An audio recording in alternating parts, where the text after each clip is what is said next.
Always be kind to dumb animals, no matter what kind or how dumb. One, that is. One. Well, I'll keep my stethoscope tuned in for him. Don't worry, sir. I'll be ready for Hokey Wolf. Hokey Wolf, huh? I heard all about you, you freeloader. We only take dumb animals, see? So, scram! Oh, no you don't. I know you guys aren't. Faintitis? Gee, I do remember reading about that in a medical journal. That's the one with the symptomatic fainting spell. No, you're a very sick wolf.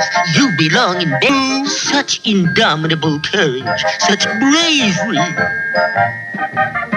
There's nothing we can do about faintitis unless maybe I can operate. It's the only thing left to do. I must save him. Besides, I've always wanted to operate. This is my big chance.